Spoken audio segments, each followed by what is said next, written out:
나갈 겁니다. 집합의 연산도 내용이 엄청 어려운 게 없어서요. 오늘 하루에 유형 쭉 나갈 거예요. 유형 쭉 나가고 문제 쭉 풀어 나가고. 자, 그러면 됩니다. 집합의 연산이라고 나왔는데 집합 우리 숫자에서 실수, 정수 뭐 이런 거 여태까지 배워왔던 거에서 다 연산이라는 게 있었잖아. 더하거나 빼거나 곱하거나 나누거나 뭐 이렇게 된 기본적인 이런 걸 사칙 연산이라고 불렀었죠. 집합에서도 이런 연산이 있습니다. 근데 집합의 연산은요, 딱 몇 가지밖에 없냐면 두 가지밖에 없어요. 그래서 첫 번째가 합집합, 두 번째가 교집합 이렇게 나와 있는 게 집합의 유의한 연산입니다. 자, 그래서 합집합이라고 하는 거는요, 두 개의 집합의 기호, 두 개의 집합에 의해서 계산을 하게 되는데 이렇게 U자 모양을 쓴 걸 하고요. 얘를 그냥 합집합이라고 읽기도 하고 영어로 그냥 컵 이렇게 읽기도 해요. 그래서 이 합집합이라고 하는 거는 두 개의 원소를 그냥 다 합친 집합을 의미해요. 그래서 이게 정의로는 조건제시법으로는 뭐라고 나왔냐면 X가 A에 속하거나 또는 B에 속한다 이렇게 나와. 또는 이란 말은 A에 들어가 있어도 되고 B에 들어가 있어도 된다는 의미가 되겠죠. 그래서 그림으로 보는 게 제일 쉬워요. A라는 집합과 B라는 집합의 모든 원소를 다 합쳐놓은 거를 그냥 우리가 합집합이라고 불러주고 영어로는 A 컵 B 이런 식으로 표현을 합니다. 그냥 우리는 선생님은 보통 그냥 A 합 B 이렇게 얘기를 할 거예요. A 합 B 그러면은 A랑 B랑 합집합을 의미하는구나 이렇게 생각을 하시면 되고, 두 번째 연산은 교집합이에요. 두 번째 연산 교집합은 A랑 B에 어떤 부분만 묶어놓은 거냐면 공통 부분만 묶어놓은 거예요. 그래서 동시에 속하는 집단 A에도 속해야 되고 B에도 속해야 되고, 그래서 조건제시법을 보면은 X는 A의 원소 그리고 B의 원소 이렇게 나왔어요. 합집합은 또는 이란 말로 연결되어 있었잖아, 그죠? A에 들어가 있어도 되고 B에 들어가 있어도 되고 둘 중에 하나만 들어가 있어도 오케이인데, 교집합이라고 하는 건 둘 다 모두에게 공통적으로 들어가 있는 애들, 요 애들을 우리가 교집합이라고 불러준대요. 여기에 속하는 애들. 그래서 실제로 우리가 문제를 보면 숫자를 놓고 그냥 간단히 생각해보면 집합 A에 뭐 1, 2, 3, 4가 있었고 B에 5, 6 있었다 그러면은 합집합을 나타내 주세요. 그럼 이게 하나의 집합이 되는 거야. 그래서 1, 2, 3, 4, 5, 6 다 나올 수 있는 거고요. 만약에 교집합을 구해주세요. 그러면 얘네들의 공통으로 있는 지금 누구랑 누구만 되냐면 3과 4. 이렇게 해서 그 연산이라고 하는 애들의 결과가 또다시 그냥 집합으로 나타나게 되는 거예요. 그래서 A 합집합 B 이렇게 하면은 양쪽에 다 들어있는 모든 애들을 다 칭하는 애들이 되고, 교집합 B 하면은 공통 부분. 별로 어렵지 않죠? 얘네들은 그래서 U자를 거꾸로 뒤집어 쓴 모양을 하죠. 얘네들은 뭐라고 읽어주냐면 모자 같다고 그래서 캡이라고 읽어줘요. 그러니까 일부러 이 합집합이라는 개념에서 아래쪽으로 U자를 이렇게 써놓은 모양이라면 얘네들은 일부러 거꾸로 써놓은 모양을 만들어낸 거예요. 그래서 얘는 그냥 캡 이렇게 읽어주는데 선생님은 보통 그냥 교라고 읽습니다. A교 B 그러면 A교집합 B 이렇게 하면 되고요. 그 다음에 이거는 연산기호는 아니고요. 그냥 개념인데 여기서 지금 뭐라고 나왔냐면 서로소라고 나와 있었어. 우리 숫자에서도 서로소가 있었죠. 기억하나요, 준우야? 서로소의 정의가 뭐였죠? 서로소가 뭐였나요, 담비야? 정의는 기억나나요? 뭔지는 기억날 텐데 정의를 기억하기는 어렵나? 2랑 7 서로소의 아니에요.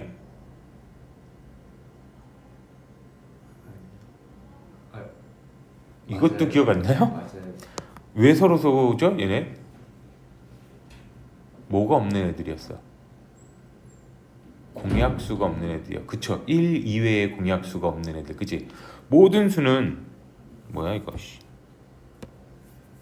모든 수는 다 1이라는 약수를 갖고 있단 말이야. 자연수라고 하면, 그죠? 그래서 1 다 공약수가 1이 있기 때문에 1은 어쩔 수 없이 있는 거고, 그거 말고 공통의 약수가 없는 애들 우리가 서로 소라고 불렀었죠.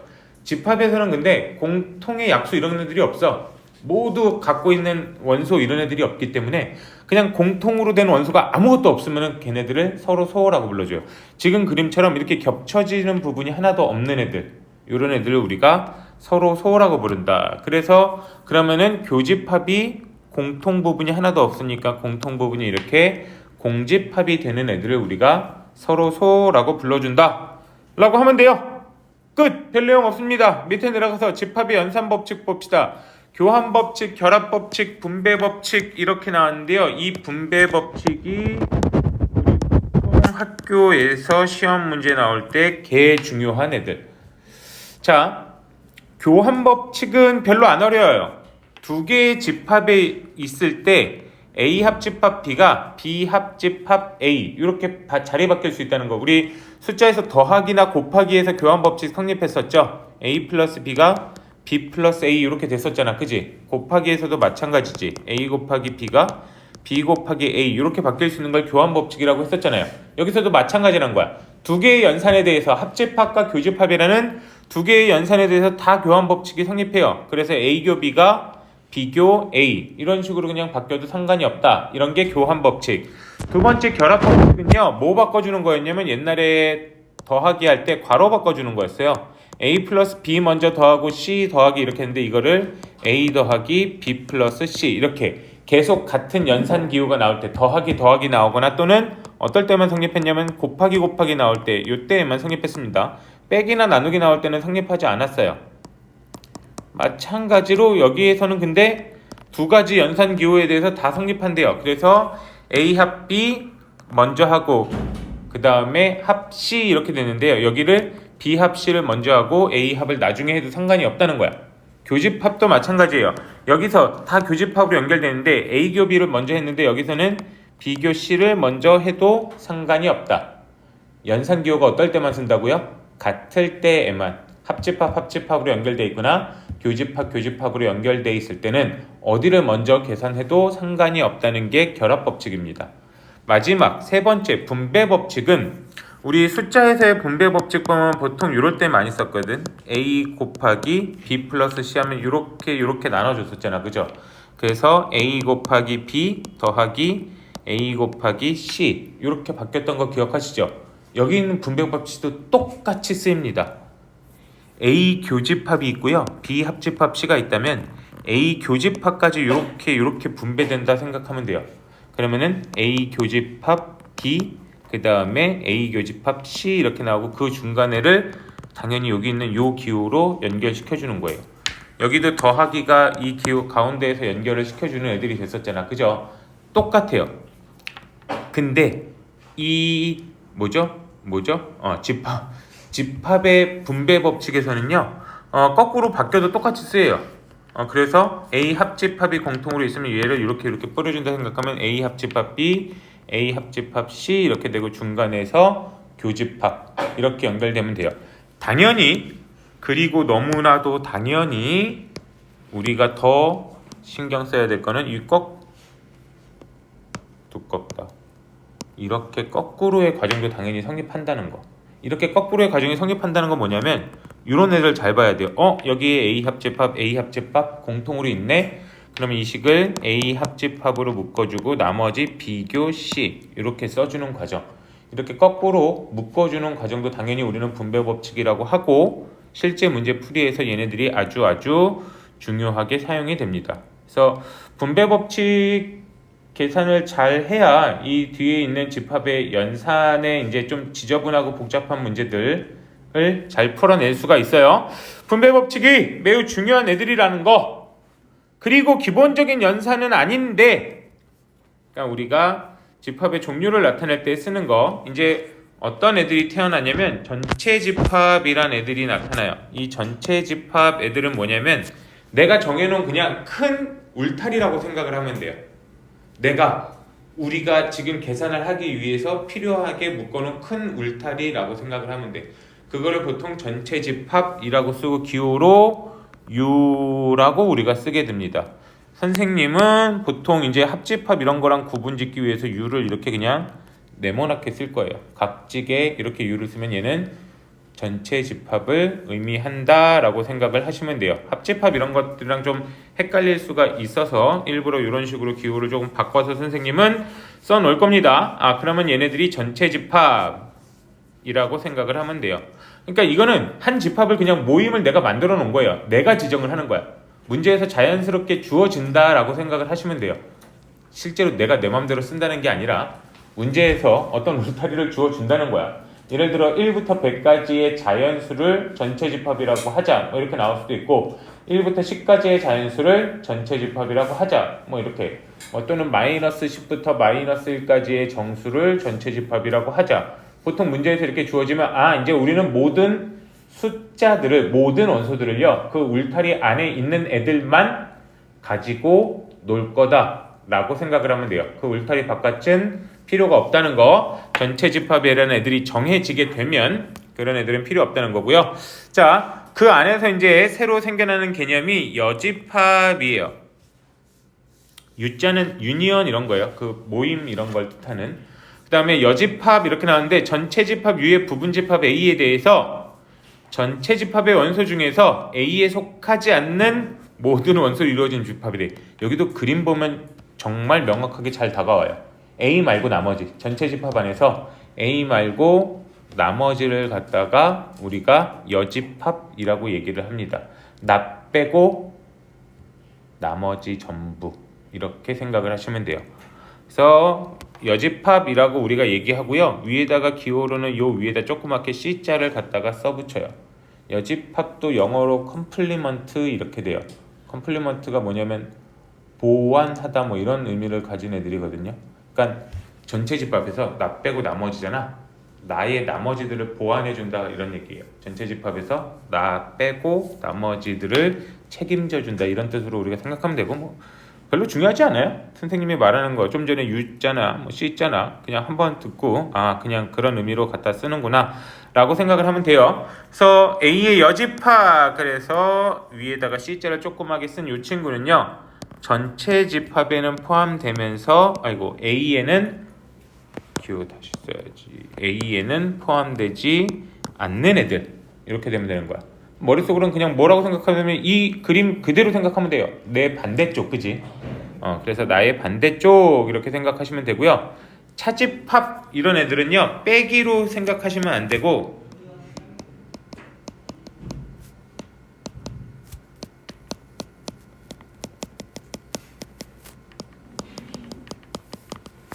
나만 가지고 있는 원소 이렇게 생각해야 돼요.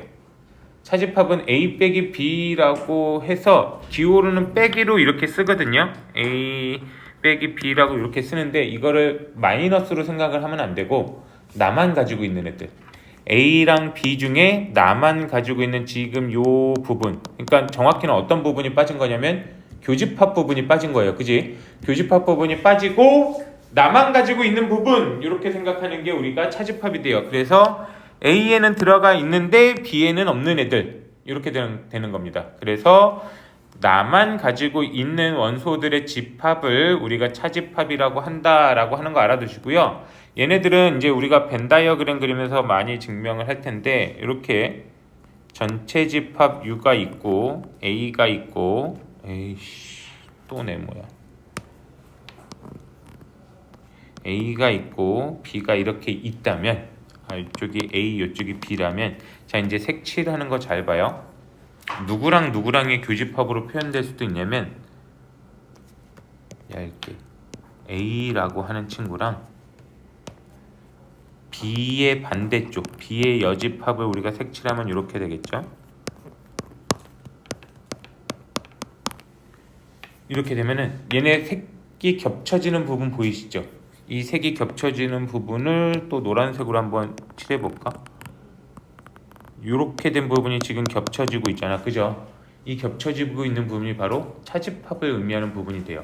그래서 어떤 식으로 표현하냐면 A 차집합 B를요, 이게 제일 중요해요. 여기서는 이렇게 된 애들로 표현해요. B의 여집합과 A의 교집합. 실제로 연산을 하는 애들은 두 가지밖에 없다고 했어요.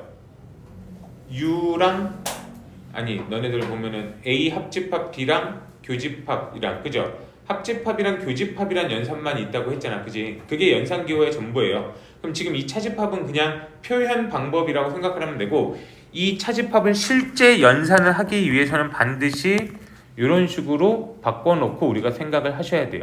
그래서 A 교집합, B의 여집합 이런 모양으로 실제 연산이 된다라고 생각을 하셔야 됩니다. 이해되나요? 넘어가 볼까요?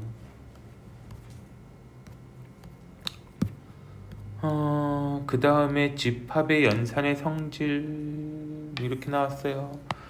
여기서는 잘 생각하면 너무나 당연한 애들 벤다이어그램으로 그려봐도 당연하고요. A랑 A를 합집합했대요. 나랑 나를 다 더한 거야. 나밖에 안 나오겠죠. 어차피 나밖에 없으니까. 그죠? 나랑 나의 교집합도 마찬가지죠. 나랑 나의 공통부분 찾으면 당연히 나겠죠. 그 다음 나랑 아무것도 없는 거랑 합집합을 했대요. 당연히 내가 나올 거고요. 나랑 아무것도 없는 거랑의 공통부분을 찾을 때 당연히 아무것도 없겠죠. 나랑 전체랑 합집합을 했대요. 당연히 전체가 나올 거고요. 나랑 전체랑 공통부분을 찾아야 돼요. 당연히 내가 나올 겁니다. 너무나도 당연한 것 같죠? 딱 봐도 전체 집합, 전체의 여집합이래요. 전체 집합의 반대쪽을 찾고 있어요. 당연히 아무것도 없겠죠. 아무것도 없는 거의 반대는 당연히 전체가 될 거고요. 그 다음에 여기는 내 반대에 다시 또 반대를 했네. 내 반대에 다시 반대니까 누가 돌아올 거냐면 나로 돌아올 거예요. 맞나요? 6번 나랑 내 반대랑 더했어. 합집합을 했어. 당연히 전체가 나올 거고요. 나랑 내 반대랑 공통부분을 찾아요. 당연히 아무것도 안 나올 겁니다. 그 다음에 7번은 아까 우리가 계산했던 그거예요. A 차집합 B라고 하는 건 A 교집합 B의 여집합 이렇게 생각을 하셔야 된다는 거. 자, 그렇게 되고요. 그 다음에 드모르간의 법칙 이렇게 나왔어요. 드모르간이라는 아저씨가 만들어낸 생각해낸 방법인데 이게 딱 맞아 떨어지더라 라고 해서 뭐가 있냐면 여기는요 가로가 있는 계산의 여집합을 계산할 때 나오는 방법이에요. 그래서 만약에 A 합집합 B의 여집합 반대 부분을 구해주세요 라고 하면 얘네들이요 그림으로 가면은 어떤 의미가 되는 거냐면 A 합 B가 있으면 요 반대 부분이니까 요렇게 되겠죠. 합집합 전체의 반대 부분이면 이런 그림으로 그려질 텐데 그거를 어떻게도 우리가 그림으로 나타낼 수 있냐면 지금 여기 있는 그리고 또 이거는 이걸로 표현을 해야 좀 쉬워지겠죠. A의 반대쪽은 이렇게 색칠이 될 거고요. B의 반대쪽은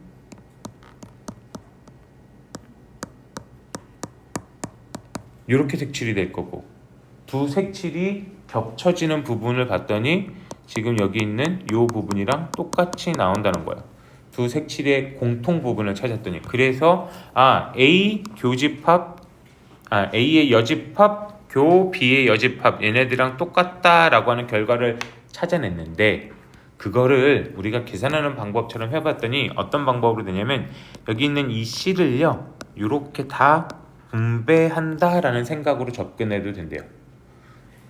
A에다가 C 반대쪽으로 했더니 A의 여집합이 됐고 여기는 기호에다가도 마찬가지 합집합에다가 반대를 했더니 교집합 기호로 바뀌었고 여기는 B에다가 반대를 했더니 B의 여집합 이렇게 바뀌었다는 거예요.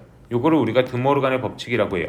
예를 들어서 하나만 더 써보면 A 교집합 B의 여집합의 전체 여집합 이렇게 되면 전부 다 하나씩 다 반대로 바꿔준다라고 생각하면 돼요. 그러면은 A의 여집합 교집합은 합집합, B의 여집합이 여집합이니까 다시 B 이렇게 돌아오는 거죠.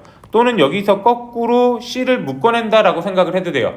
내 반대를 묶어내서 계산한다라고 생각을 해도 반대쪽 가는 과정도 마찬가지입니다. 여기도 마찬가지 이렇게 다 하니까 A 여집합 그 다음에 합집합 바뀌고 B의 여집합 이렇게 바뀌는 거를 드모르간의 법칙이라고 얘기를 합니다.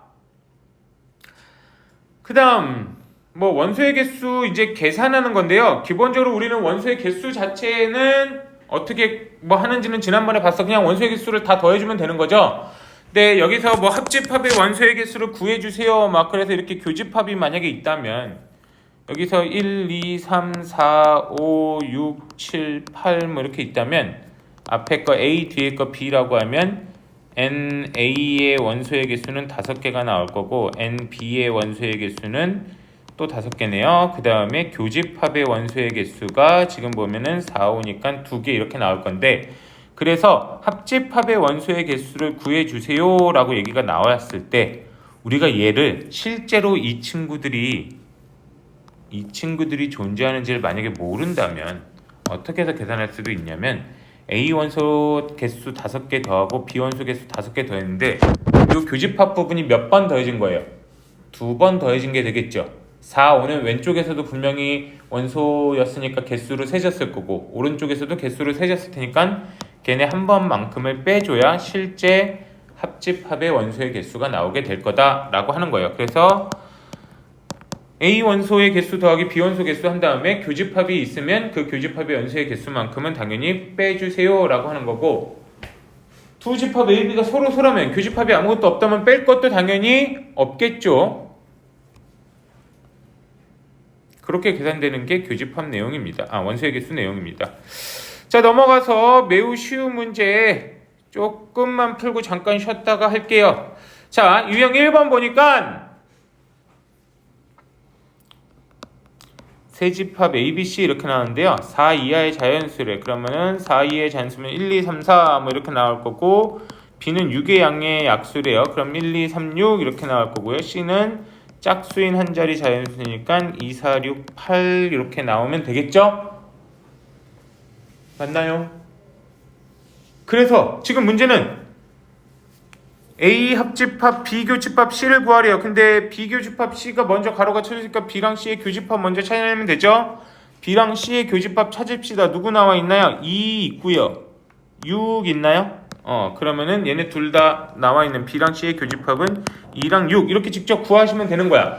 자, 그 다음에 A와 2랑 6의 합집합 구하는 거잖아. 그러면은 1, 2, 3, 4랑 2, 6의 합집합 다 더한 게 합집합이 되는 거야. 모든 원소를 다. 그죠? 그래서 우리가 구하는 집합은 1, 2, 3, 4, 6 이렇게 나오시면 되는 겁니다.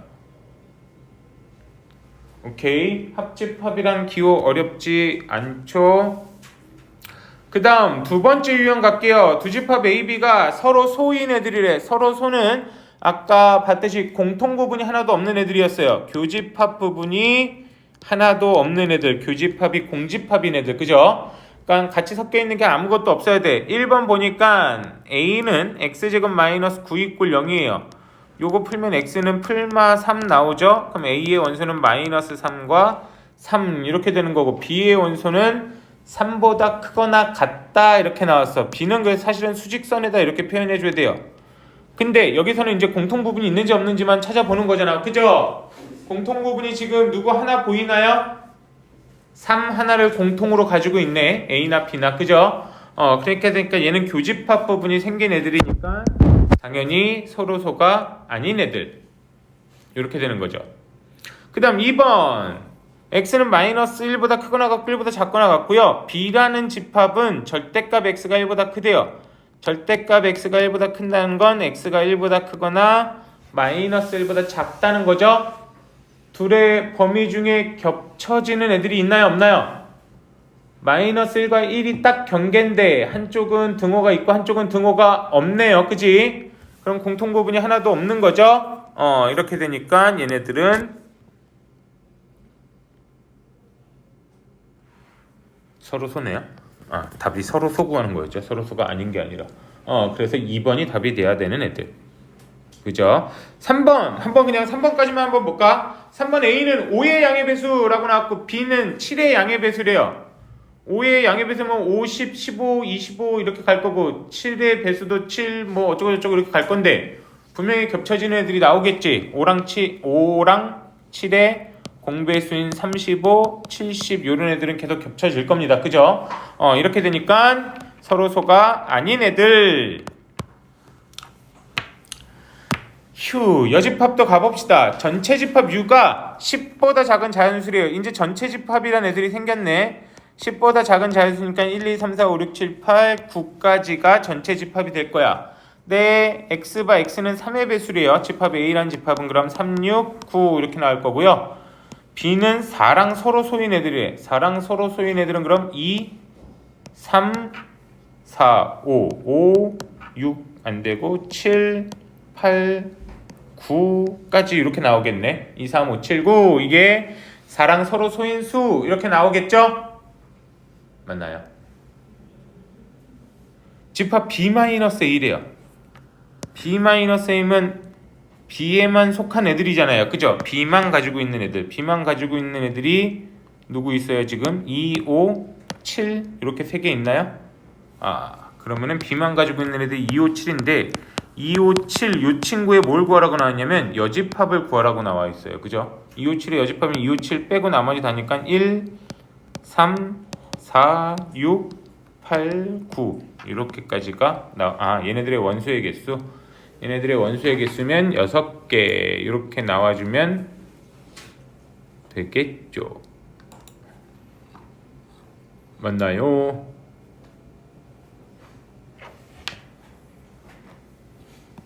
그 다음 유형 4 갈까?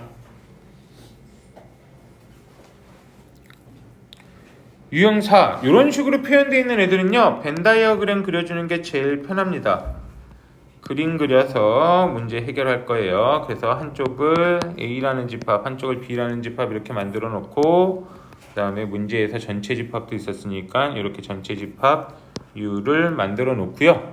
전체 집합이 1, 2, 3, 4, 5, 6, 7, 8, 9, 10까지 있대. 그죠? 근데 A랑 B의 교집합 부분이 4랑 8이래요. 그래서 이 사이에 4랑 8 이렇게 하나씩 집어넣고요.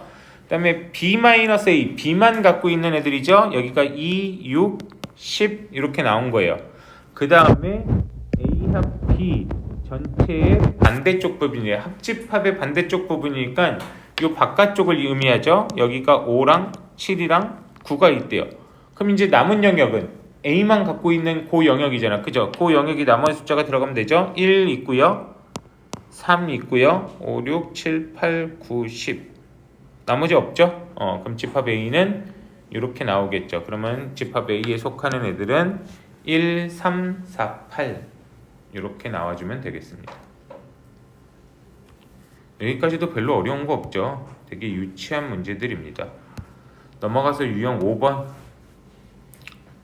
할게요. 두 집합 A, B가 이렇게 있대요. 여기도 집합의 원소가 미지수로 나왔어. 우리 지난번에 풀던 A랑 B랑 같다 요거 문제 푸는 거랑 거의 비슷한 유형일 거예요.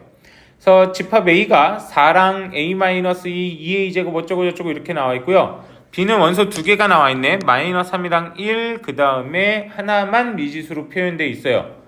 근데 A랑 B랑 교집합 공통 부분을 찾았더니 1과 4가 나왔대. 그죠?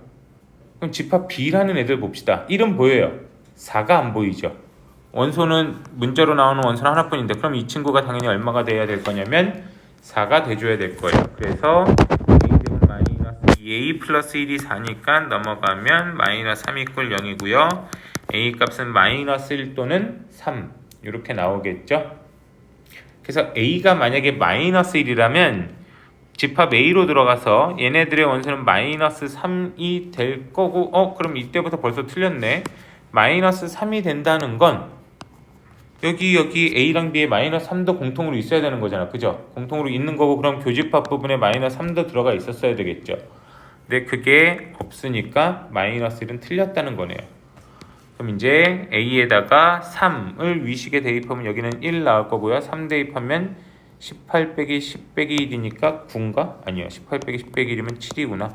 뭐 어쨌든 이렇게 되면은 집합 A는 4, 1, 7 이렇게 된 거고요. 집합 B는 -3, 1, 4 이렇게 된 거니까 얘네들의 공통 부분 교집합이 1과 4 이렇게 두 개 나오는 게 맞게 되겠네요. 그죠? 그래서 만족시키는 A 값은 3 이렇게 나오면 될 겁니다.